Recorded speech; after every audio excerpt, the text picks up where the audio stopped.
Assalamualaikum warahmatullahi wabarakatuh. Jumpa lagi dengan saya Taufik Rizal. Pada pertemuan ini kita akan membahas bab 10 buku Leadership in Organization dari Gary Uckel tentang memimpin perubahan organisasi. Para mahasiswa sekalian, memimpin perubahan adalah salah satu tanggung jawab pemimpinan terpenting dan tersulit. Menurut beberapa pakar, inilah inti dari kepemimpinan. Untuk dapat memperbaharui organisasi, maka dibutuhkan kepemimpinan efektif yang dapat memfasilitasi adaptasi terhadap lingkungan yang berubah. Memang biasanya perubahan besar organisasi akan dipandu oleh tim manajemen puncak, tetapi dalam pelaksanaannya, anggota organisasi dapat juga memprakarsai perubahan dan harus berkontribusi untuk keberhasilannya. Bab ini dimulai dengan menjelaskan proses dan pendekatan perubahan yang berbeda. Bab ini menjelaskan bagaimana cara pemimpin mempengaruhi budaya organisasi, mengembangkan visi, menerapkan perubahan, dan mendorong pembelajaran serta inovasi.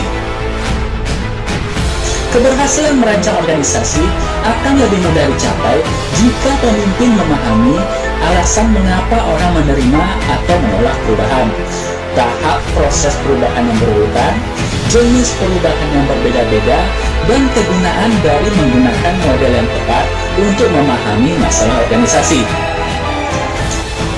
Reaksi awal untuk perubahan yang diusulkan ini bisa berupa penerimaan atau penolakan. Di sini ada beberapa alasan yang berbeda mengapa seseorang bersedia menerima perubahan. Pertama, penerimaan terhadap perubahan mungkin terjadi bila orang percaya bahwa ini adalah pelaksanaan dari kekuasaan dan kewenangan yang sah, atau bila mereka takut dihukum karena menolak perubahan akibat adanya kekuasaan yang memaksa. Kedua, komitmen ini bisa terjadi jika orang mempercayai pemimpin mereka dan mereka percaya bahwa perubahan itu perlu dan kemungkinan akan efektif akibat adanya kekuasaan berdasarkan referensi dan berdasarkan keahlian yang kuat. Alasan penerimaan selanjutnya adalah karena perubahan difasilitasi oleh pemimpin yang menggunakan kombinasi taktik mempengaruhi praktik yang tepat. Jadi di sini apabila pemimpin menggunakan pendekatan yang salah, maka akan dapat menciptakan kebingungan konseptual yang tidak perlu yang justru dapat memicu penolakan akibat kesalahpahaman. Di sisi lain, perlawanan terhadap perubahan merupakan fenomena umum dalam organisasi. Ada beberapa alasan mengapa orang menolak perubahan besar dalam organisasi, yang bisa jadi ini akan muncul bersamaan. Pertama, tidak ada kepercayaan. Alasan ini biasanya merupakan alasan dasar untuk menolak perubahan, yaitu tidak percaya pada orang yang mengusulkan perubahan. Bahkan, ketika tidak ada ancaman yang jelas, perubahan bisa ditentang jika orang meyakini adanya kepentingan besar dan tersembunyi yang baru akan ketahuan di kemudian hari. Rasa saling tidak percaya dapat mendorong pemimpin menjadi tertutup mengenai alasan perubahan yang justru semakin meningkatkan kecurigaan dan perlawanan. Alasan kedua adalah yakin bahwa perubahan merupakan hal yang tidak perlu.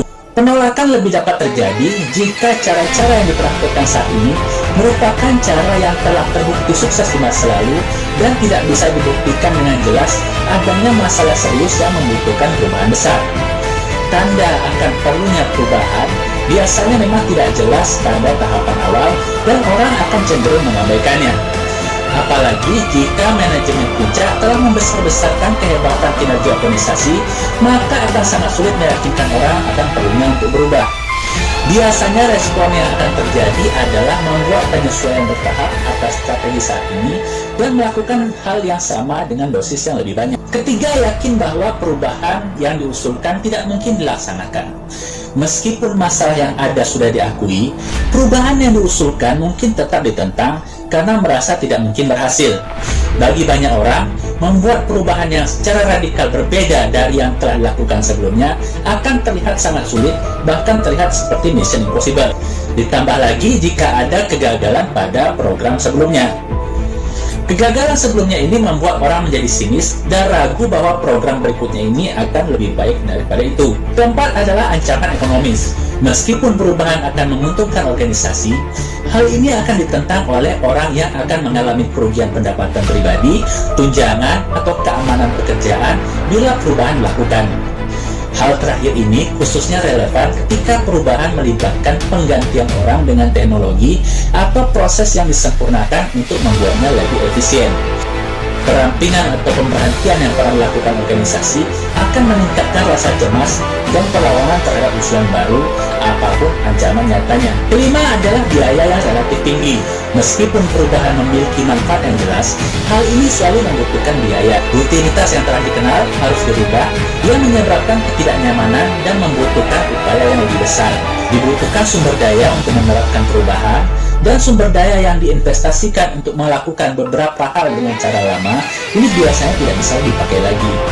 Kinerja pasti buruk selama periode transisi ini ketika cara-cara baru dipelajari dan prosedur baru ditemukan. Perhatian terhadap biaya dibandingkan manfaat akan lebih sulit dihilangkan ketika tidak mungkin memperkirakannya secara akurat. Keenam, ketakutan akan kegagalan pribadi. Perubahan membuat beberapa keahlian menjadi usang dan menuntut pembelajaran cara baru untuk melakukan pekerjaan tertentu. Orang yang tidak memiliki rasa percaya diri yang kuat akan segan menukar prosedur yang telah mereka kuasai dengan prosedur baru yang mungkin terbukti terlalu sulit untuk dikuasainya. Perubahan yang diusulkan akan lebih dapat diterima jika hal itu meliputi spesifikasi untuk membantu orang mempelajari cara baru dalam melakukan pekerjaannya. Alasan ketujuh adalah hilangnya status dan kekuasaan. Perubahan besar organisasi pasti menghasilkan beberapa perubahan kekuasaan dan status yang bersifat relatif bagi beberapa orang dan subunit tertentu. Strategi baru sering membutuhkan keahlian yang tidak dimiliki oleh beberapa orang yang saat ini memiliki status tinggi sebagai pemecah masalah. Orang yang bertanggung jawab atas aktivitas yang akan dipotong atau dihilangkan akan kehilangan status dan kekuasaan yang membuat mereka semakin menentang perubahan. Alasan ke-8 adalah ancaman terhadap nilai dan idealisme. Perubahan yang terlihat sebagai ancaman terhadap nilai seseorang akan meningkatkan emosi yang kuat dan mendorong penolakan terhadap perubahan. Jika nilai tersebut merupakan bagian budaya organisasi yang kuat, penolakan akan menyebar, tidak terisolasi pada satu bagian tertentu, sehingga dapat memicu penolakan yang lebih luas. Alasan penolakan terakhir adalah kemarahan terhadap campur tangan. Beberapa orang menentang perubahan karena mereka tidak ingin dikendalikan oleh orang lain.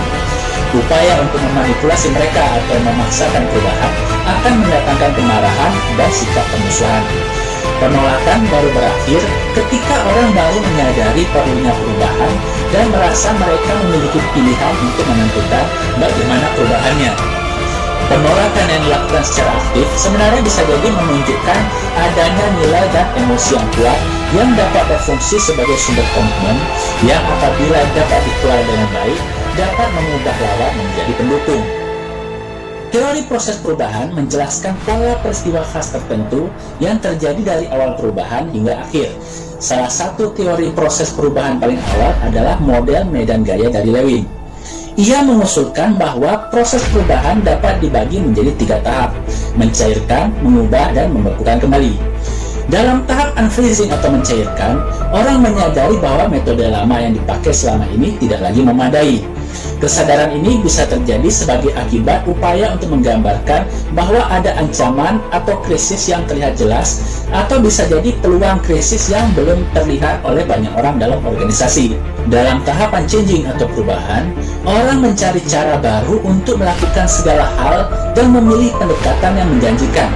Dalam tahapan refreezing atau pembekuan kembali, pendekatan baru telah diterapkan dan telah diakui oleh organisasi. Ketiga tahapan ini semuanya penting bagi perubahan yang berhasil. Upaya untuk langsung pindah ke tahapan perubahan tanpa terlebih dahulu mencairkan sikap, kemungkinan akan menemui sikap apatis atau penolakan yang kuat. Kurangnya diagnosis dan pemecahan masalah yang sistematis dalam tahapan perubahan akan menghasilkan rencana perubahan yang lemah. Menurut Lewin, perubahan dapat dicapai dengan 2 jenis tindakan pendekatan. Pendekatan pertama adalah dengan meningkatkan daya pendorong terhadap perubahan, misalnya dengan meningkatkan insentif, menggunakan kekuatan posisi untuk mendorong perubahan. Pendekatan lainnya adalah mengurangi daya penghalang yang menciptakan penolakan terhadap perubahan, misalnya dengan mengurangi rasa takut akan kegagalan atau kerugian ekonomis, atau bisa jadi mengundang atau menghilangkan lawan. Jika gaya yang membatasi ini lemah, mungkin cukup hanya dengan meningkatkan gaya yang mendorong. Namun, ketika gaya yang membatasi itu kuat, disarankan menggunakan pendekatan ganda. Apabila gaya yang membatasi itu tidak dapat dikurangi, peningkatan gaya yang mendorong akan menciptakan konflik yang kuat atas perubahan, dan penolakan yang berlanjut akan membuatnya semakin sulit menyelesaikan tahap pembekuan kembali. Pada tahapan reaksi terhadap perubahan, ini terdapat teori proses lainnya yang menjelaskan bagaimana orang dalam organisasi bereaksi terhadap perubahan yang dikenakan terhadap mereka. Teori ini dibangun berdasar pengamatan mengenai urutan khas tentang reaksi orang terhadap peristiwa mendadak yang traumatis seperti kematian orang dikasihi, perceraian, atau bencana alam yang menghancurkan rumah seseorang. Pola reaksi yang sama diasumsikan ini akan terjadi selama perubahan organisasi. Pola reaksi itu memiliki 4 tahapan, yaitu penolakan, kemarahan, kedukaan, dan adaptasi. Reaksi awal adalah menolak bahwa perubahan ini diperlukan. Mereka mengatakan, oh ini tidak benar-benar terjadi, atau ini hanya merupakan kemunduran sementara. Tahapan berikutnya adalah marah dan mencari orang untuk dipersalahkan. Pada saat yang sama, orang secara keras kepala menentang untuk melepaskan cara yang telah biasa dalam melakukan suatu hal tertentu. Pada tahapan ketiga, orang berhenti dari menolak bahwa perubahan ini tak terhindarkan, kemudian mengakui bahwa apa yang akan berubah, dan mereka akan berduka di atas itu. Tahapan akhirnya adalah menerima perlunya berubah dan melanjutkan hidup. Durasi dan keparahan tiap-tiap jenis reaksi bisa amat beragam, dan beberapa orang bisa tersangkut pada tahapan menengah. Pemahaman terhadap tahapan ini penting bagi para pemimpin perubahan yang harus belajar bersabar dan membantu. Banyak orang yang membutuhkan bantuan untuk mengatasi penolakan, menyalurkan kemarahan mereka secara konstruktif, berduka tanpa menjadi terlalu depresi, dan memiliki optimisme mengenai penyesuaian ini dengan berhasil. Reaksi seseorang terhadap perubahan sebagian tergantung pada bagaimana keyakinan orang tersebut untuk bisa sukses menghadapi perubahan.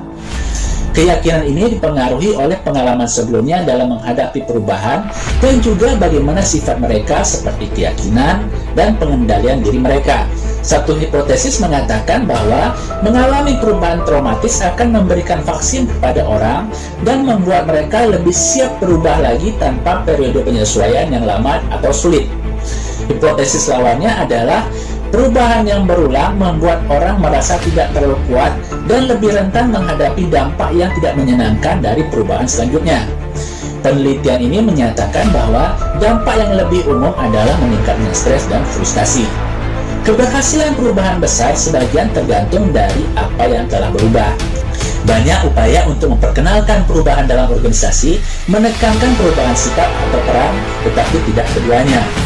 Pendekatan yang berpusat pada sikap melibatkan perubahan sikap dan nilai dengan daya tarik persuasif, program pelatihan, aktivitas pembentukan tim, atau program perubahan budaya. Asumsi dasar di sini adalah sikap dan keterampilan yang baru akan menyebabkan perilaku berubah menjadi lebih baik, lalu diharapkan menjadi agen perubahan yang menyebarkan kepada orang lain dalam organisasi. Pendekatan yang terpusat pada peran mencakup perubahan peran pekerjaan dengan mengorganisasikan kembali alur kerja, mendesain ulang jabatan, memodifikasi hubungan otoritas, mengubah kriteria dan prosedur untuk evaluasi pekerjaan, dan mengubah sistem penghargaan. Asumsinya di sini adalah ketika peran pekerjaan meminta orang bekerja dengan cara yang berbeda, mereka akan mengubah sikap mereka agar konsisten dengan cara baru. Jenis perubahan lainnya adalah mengubah teknologi yang digunakan untuk melakukan pekerjaan. Banyak organisasi telah berupaya meningkatkan kinerja dengan menerapkan informasi dan sistem pendukung keputusan baru. Contohnya di sini adalah dengan menyediakan tempat kerja yang terkoneksi internet dan sistem informasi SDM. Intranet dengan perangkat lunak yang kolaboratif untuk komunikasi dan pembagian ide antar para karyawan. Tipe lain perubahan adalah perubahan strategi kompetitif. Contoh pendekatan yang terpusat pada strategi ini meliputi pengenalan produk atau jasa baru, memasuki pasar baru, menggunakan bentuk pemasaran yang baru, atau memulai penjualan via internet. Untuk bisa sukses, perubahan strategi kompetitif membutuhkan perubahan yang konsisten dengan pekerja, peran kerja, struktur organisasi, dan teknologi. Contohnya di sini adalah Keputusan untuk mulai memberikan jenis layanan pelanggan yang lebih intensif bisa jadi akan membutuhkan petugas layanan dengan keterampilan tambahan dan teknologi yang lebih baik. Selanjutnya, ada perubahan internal organisasi yang bisa menekankan pada faktor ekonomi atau faktor manusia. Pendekatan ekonomi berusaha meningkatkan kinerja finansial dengan perubahan seperti penyusutan, restrukturisasi, dan penyesuaian kompensasi serta insentif. Pendekatan organisasi berusaha menyempurnakan kapabilitas, komitmen, dan kreativitas manusia dengan meningkatkan pembelajaran individu dan organisasi, memperkuat nilai budaya yang mendukung fleksibilitas dan inovasi, serta memberdayakan orang untuk memulai penyempurnaan. Usaha untuk membuat perubahan skala besar dalam organisasi sering melibatkan sejumlah aspek dari kedua pendekatan itu, tetapi elemen yang tidak cocok bisa mengurangi upaya perubahan bila tidak dikelola dengan baik. Contohnya di sini adalah yang sering terjadi, pemecatan karyawan massal untuk mengurangi biaya. Ini bisa mengurangi kepercayaan dan loyalitas yang diperlukan untuk meningkatkan pembelajaran kolektif dan inovasi. Terakhir, banyak organisasi menerapkan program perubahan generik yang populer beberapa dekade yang lalu, meskipun sedikit sekali bukti mengindikasikan bahwa program itu efektif. Beberapa contoh program perubahan tersebut mencakup penyusutan pegawai, pengurangan tingkat hierarki dan reorganisasi, manajemen kualitas total, dan rekayasa ulang. Kesalahan yang umum terjadi adalah menerapkan program perubahan generik tanpa terlebih dahulu melakukan diagnosa dengan seksama masalah yang dihadapi organisasi. Program perubahan sering gagal memecahkan masalah organisasi dan terkadang membuat hal itu menjadi lebih buruk. Manfaat yang didapat dari perubahan yang dilakukan dalam satu bagian organisasi sering gagal untuk menyempurnakan seluruh kinerja organisasi dan bisa menyebabkan masalah baru bagi subunit yang lain.